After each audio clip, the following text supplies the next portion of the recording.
Hello and welcome back to another episode of the NHCFAE Career Series Podcast. My name is Karen Perez, your National Vice President and host for today's session. Today, we are honored to spotlight a pioneer who helped shape safety and engineering within the FAA. Joining us is Lupita Valadez, known to many as Lupe, a retired FAA engineer with 45 years of service. Lupe, welcome. What does it feel like to reflect on your FAA journey now that you've retired? Well, first of all, thank you for your kind words. I really appreciate them. And well, at first, to tell you the truth, I thought I was going to really miss work. And I was surprised that I haven't. It's been a year and I haven't. So that tells me that I was ready. I was ready to retire. Right. I do miss some of the travel and I miss, of course, my colleagues, some of my friends.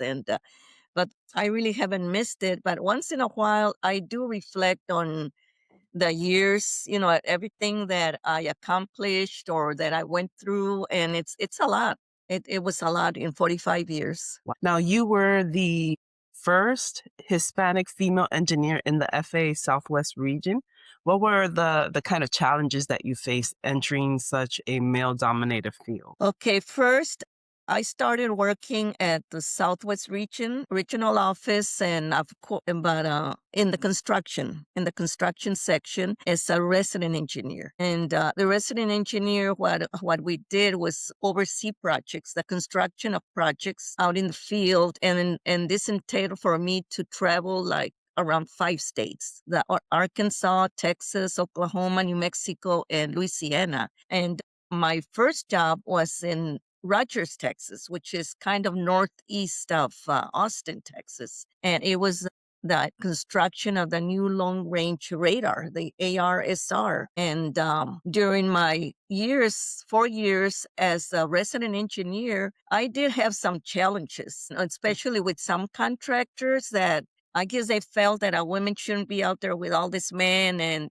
some of them, I think they thought they were going to be getting away with, doing shortcuts, and that I was weak and I was not going to be able to confront them. But no, and some of them were that way. But the only thing is the way that I approached this, I didn't like to argue with them too much. I would just go like, if they were not doing something according to specifications, I would let them know maybe twice, and I would tell them, hey, I'm not going to tell you anymore. If you don't correct this, I'm just not going to accept it at the end of the project. And what's going to happen, he's not going to get paid. So then when I would tell him that, they do it.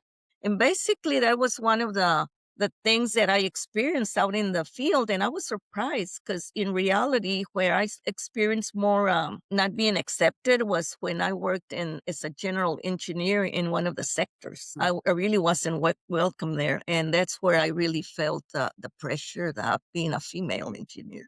Because basically out in the field, I felt accepted. And of course, there were a few that didn't, but it wasn't too bad. It was mainly when I was in the office in the Austin sector as a general engineer. I did go through a lot there. There were times that I felt like, oh, I'm going to quit. But no, I kept on going. But yeah, those were some of the things. And and I felt one of my challenges was, English being my second language. At first, I felt so like I felt like I couldn't communicate, but I was, and, I was able to. And that was one of my challenges back then in the beginning. I guess I still get a little bit nervous, but yeah. What kept you motivated to keep going during those difficult moments? Because that sounds extremely challenging. Yeah, it was. It was very challenging. And what kept me going was, first of all, I always had a faith in God. And with a faith in God, I knew that, he was there with me, and that whatever happened, it was for a reason, that it would turn out better in the long run. And then again, my parents, which they both of them only had achieved a third grade degree and third grade education. But they sacrificed themselves so much to give me a career, to put me through school, that whenever I went through all these challenges, and if I felt like quitting or, I don't want to take this, I remember that. And I said, no, I cannot put them down.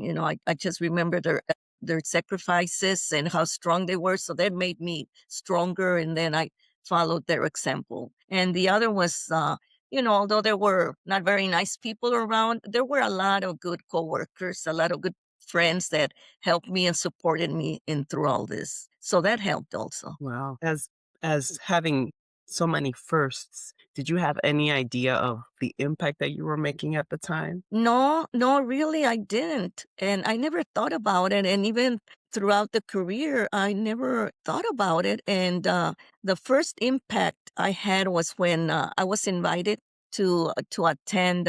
It was like an assembly of students in Laredo, Texas. And it was mostly students like from elementary to college. And the FAA was invited to participate in this assembly of students. And one of the Hispanic Coalition members invited me to attend. And so I went with them, and they were talking basically about all the opportunities that the FAA has for employees. Like when they graduate or go to school, it's an option for them to come join the FAA. So at the end, I was introduced to them, and we were in this auditorium, and I was there basically to let the female students that there's an opportunity for female engineers, in the FAA, and for me to talk about some my background and some of the challenges I faced. So I did. I talked to them for a little while, and just to encourage them to pursue, if they wanted to, a career in engineering. And it was difficult for me, but letting them know that right now it's better. That I kind of opened a path for them. Yeah. And so I guess what made me feel good and made an impact on me was that when the girls were asking me questions, there was one that didn't ask me a question. She just said, Ms. Valadez, I just want to thank you for opening a path for us and making it easier for us if we want to pursue that career. And that impacted me. And then I felt so emotional. I don't know. Mhm. It's hard to explain what I felt. And that's when I really thought, "Oh, maybe I really made an impact." It was so nice to hear that. And then afterwards, all those girls were provided a copy of that Latinas in Aviation. So somebody said that I was part of, my story was in one of those books. So one of the girls asked me if I would autograph their book. So I Mm. did. And before I knew it, I had a line of girls that wanted me to autograph their books. It was such an emotional moment that when I think back of everything I did, even the hurricanes, going through the COVID and all that, really, this is what impacted me the most. It was wonderful. Oh, I love to hear that. Yeah. And as we were talking about all those separate experiences, I'm over here getting goosebumps. So reflecting on the challenges portion of your career and as well as the moments where you felt you had the most impact, how did those experiences shape your confidence? I know at some point you said that you struggled with your English and you were Mhm. maybe having some doubts about that. How has your confidence transformed over the years? Well, it has transformed that I was able to, like I said, be able to work for 45 years because later on I felt so comfortable, like I can do anything. I can go into any of the position, it's engineering, and I can do it now. And it's like if I was able to survive the first 1 or 2 years, I could do it later on. And it shaped my confidence in learning that, I didn't have to speak English without an accent as long as I was understood, and and I was able to communicate with the technicians out in the field. I was able to help them with especially with that. It gave me confidence to go out there and help them, and even to participate in meetings and be part of safety committees without thinking about, oh no, I cannot do it, I'm nervous. I would get a little bit nervous, but now I was able to just provide more information to manager, to employees.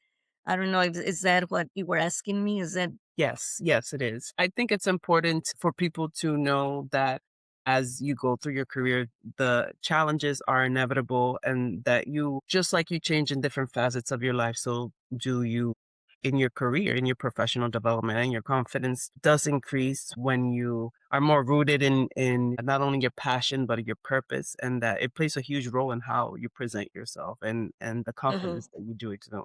So thank you for sharing that. Can you tell me a little more about your work as a resident engineer? What did those early projects look like and what lessons did you learn during that time while doing all that extensive travel Mhm. and that hands-on construction oversight? Well, my first job, I was overwhelmed with learning how many acronyms the FAA had. It was like I had to learn all that. And, my first job being at the long range radar, one of the experiences there also was that during that time, on longer projects, like that one was probably like a year project. The engineers at that time were not provided with office trailers like they Mhm. are now. So I was out there in the cold. When I started, it was January and it was freezing and we're out there just standing there.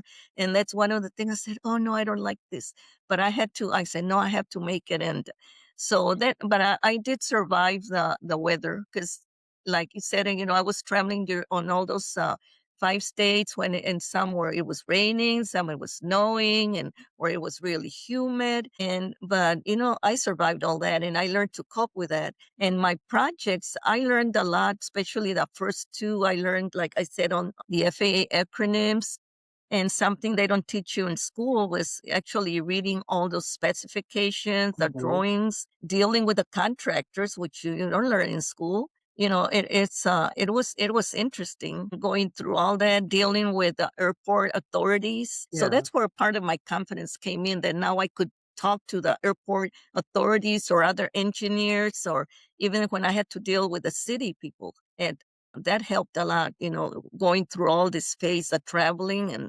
And I got to meet so many people that appreciated what I did. So I learned a lot from the travel on that and the projects. Oh, and especially I didn't realize that the FAA had so many facilities, and so that gave me an exposure to a lot of facilities and what their functions were. So that was very interesting. Una mujer empoderada. I love that.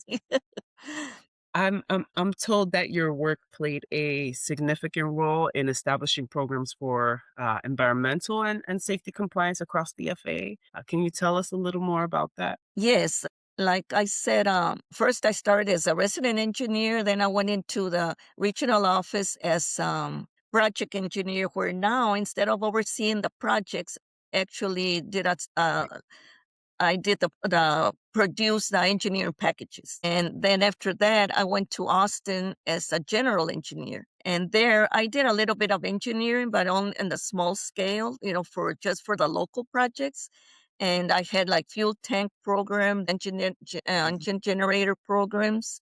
And as I was the general engineer there I started in 1990. From 1994, all the other general engineers in the 12 sectors, we were sent to Atlanta to take a HAZWOPER class. And we're all going like, what is this? And it's like, HAZWOPER is a has waste operations and emergency response training.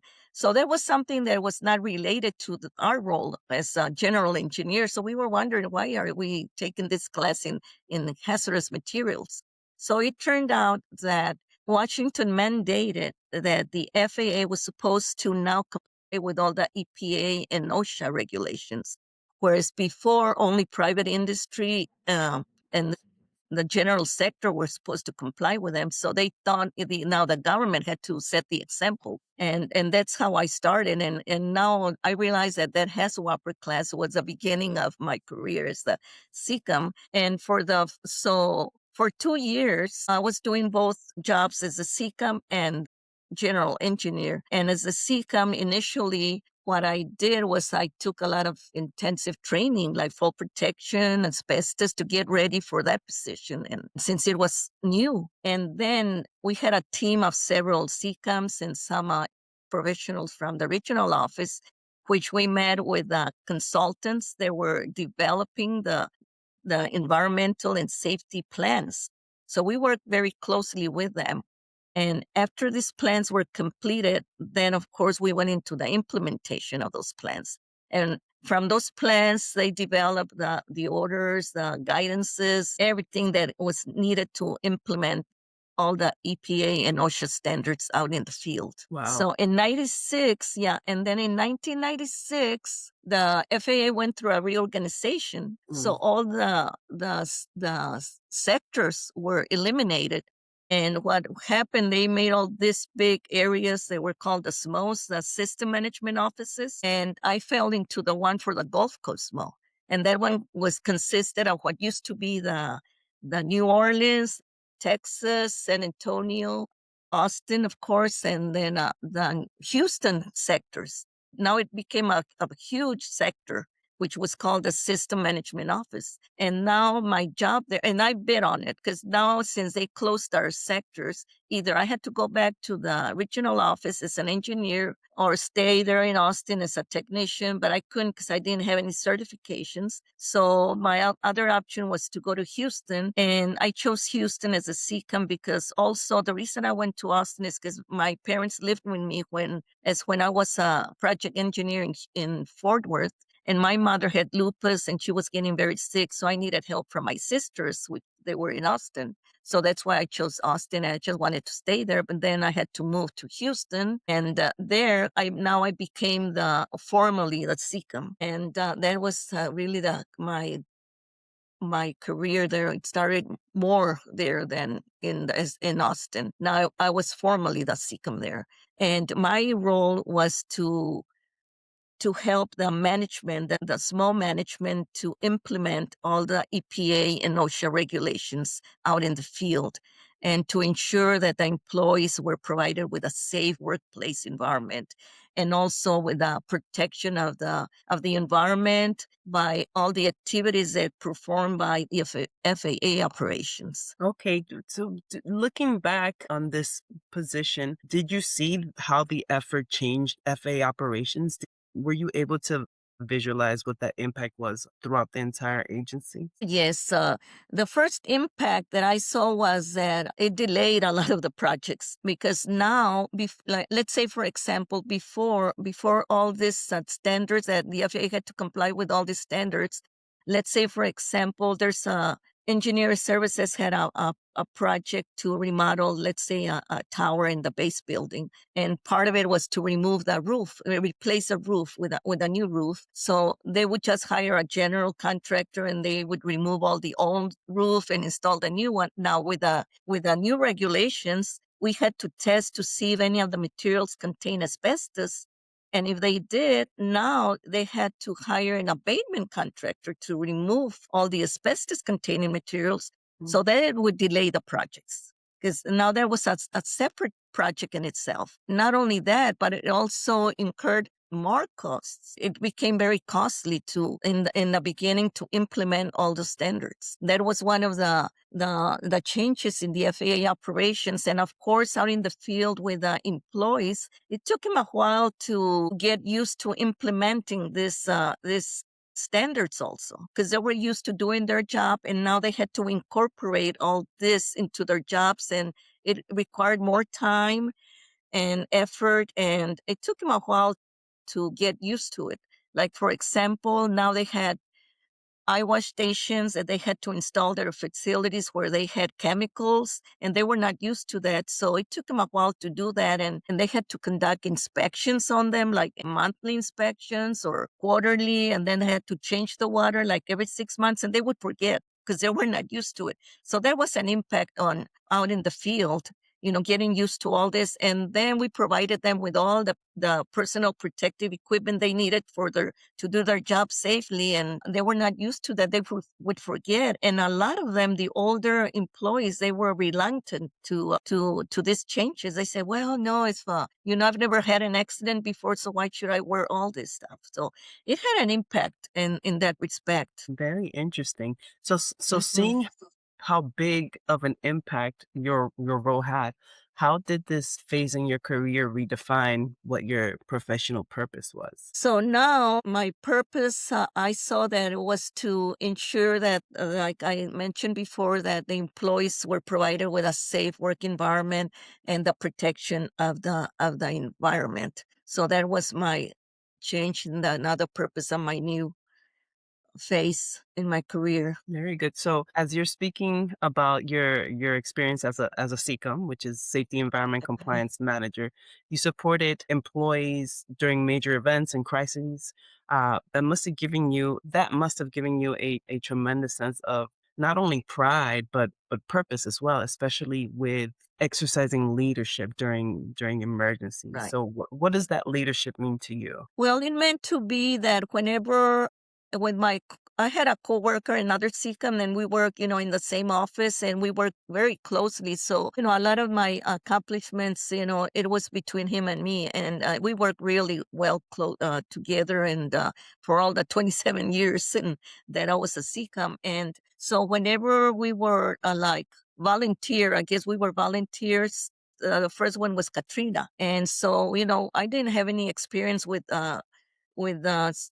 being, I guess, responder to hurricanes. So what I did, I would Google, other companies where, what is it that they did to respond to this type of situations, and I took it upon myself to what can I do when I get over there to help the other responders to respond in a safe way. So and I felt that I should be a leader in that and take it upon myself, as I said, to see what I could do. So I did tell management, hey, I think we need to provide the volunteers with a PPE bag with all the safety equipment that they might need when they go out and restore facilities.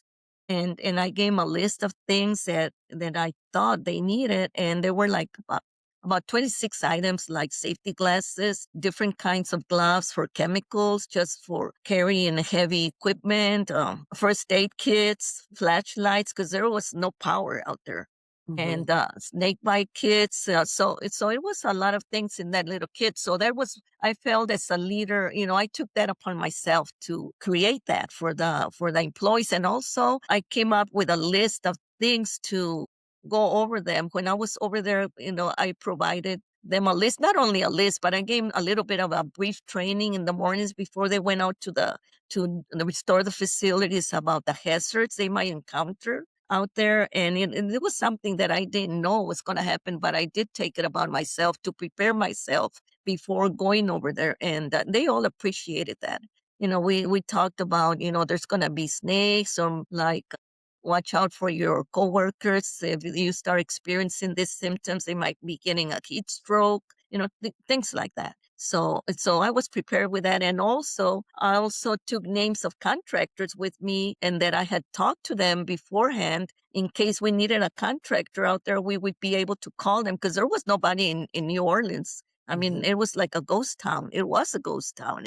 And so in case we encountered diesel spills, I had contractors ready to go in and help and remediate all that. And so to me, a leader was, taking action before anybody else tells you, and also being out there with the employees, helping them. Like, for example, not only during Katrina, but out in the field, like, let's say for chemical inventories, we give the employees this form and say, okay, you need to do a chemical inventory, and this is the form you have to fill out. But instead of us doing that, and well, my partner and I, instead of doing that, we go out to the field and help them fill it out. And we would work with them hands on. We're going to help you get all the chemicals together, and we'll show you how to separate them from flammables to corrosives, and not just give them a form and tell them you have to do this. And by us being out there helping them hands on, they appreciated that. And that developed a trust between us and the technicians. Absolutely. And I'm glad people were seeing you take that initiative. And I think it's something that sometimes is overlooked as a leader. You do have to be willing to roll up your sleeves and get in there and work with Hmm. your folks and show that you two are doing the work. You're not just over here to direct people, but I'm not willing to, we're just as Hmm. willing, if not more, to input the time, sometimes time that no one else sees. So I'm glad Right. that they certainly appreciated that in your role. Mm. Now, when And you that was, oh, excuse me. One of the challenges there was that sometimes, even by my supervisors, they like, sometimes they didn't understand. Says, why do you have to be out there? They didn't understand that, you just can't give them a form and fill it out. And Mhm. especially in the beginning when this was all new to them, you Yes, know, and they didn't understand, why do you have to be traveling, doing this and that? And that's what made my job better, and my communication and the trust with the employees. absolutely. And if they see that you're out there with them, they feel much more inclined to do the job Hmm. and do the job well because they know that they feel what's the word that I'm looking for? Ese respaldo de sus Hmm. líderes, that they feel that their leadership has their back, and that is incredibly invaluable. Yes, and they felt like when you develop this trust with them, it's like they felt that if they could ask us, they could call us anytime and ask us if they had issues. And there were times that since they didn't encounter all this, on a daily basis, they would forget. And even Hmm. with us, every time they call me about it, sometimes when they would call me about certain things that they needed help on, I didn't know everything. I have to research it. And so with them, even if they called me like 5 times on the same thing, I didn't get upset. Yeah, I didn't tell them anything. I just answered them and provided them with a guidance or information they asked. a hundred So percent. they always felt free to call us or call me if they need assistance or guidance, clarification. And I think that's the marking of a true leader. Now, when you look back, what are you most proud of, and what legacy do you hope to leave for future generations? I guess I'm proud that, like I said before, I'm proud that I was part of being a pioneer in the safety and the EPA and OSHA, being part of the first to establish these programs. I'm proud of that, of being a pioneer in that, and not only as a pioneer, also as a female engineer, and proud that I was able to help the employees doing a better job, a safer job. That was very important to me, and also I was always concerned about protecting the environment, so I was really proud of being part of that. Amazing. What advice would you give to young Hispanic women that are now entering or thinking about entering the engineering field?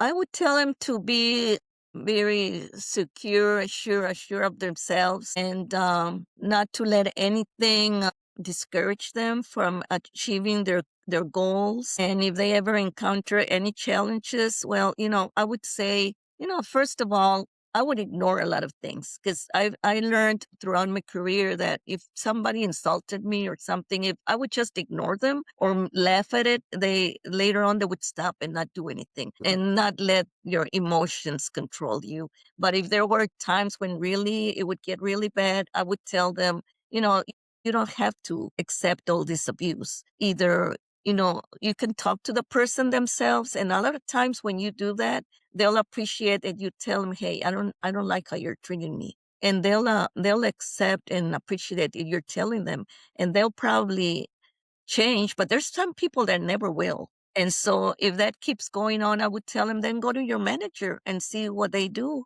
And if they don't do anything about the situation, and if you have to go to HR, I would give them that advice, do it, but they don't have to put up with this treatment. But if I could do it, they can do it. I went through all this, and when it was worse, and I can assure them that they'll enjoy it, and it's going to be a challenge, but they can do whatever they put their minds to do. Absolutely. And I think that's one of the core messages that we aim to display here in the Hispanic Coalition, that not only are we making space for those that come behind us, but there is a Mhm. space for you. You do belong. So that Mhm. I'm glad that you're echoing that. So looking back now where you are today in your retired environment, what does success mean to you? Success to me is to achieve your goals or your projects, and it's not so much as obtaining a title or making more money. And as I mentioned, it's more of achieving what you set yourself to do, your goals, achieving them. And in the process, I feel that I was successful because if I needed help and I wasn't sure about what I was doing, I would ask for help. I didn't stop and not, because some people say, no, I don't want to ask for help, or I don't want him to think that I don't know this.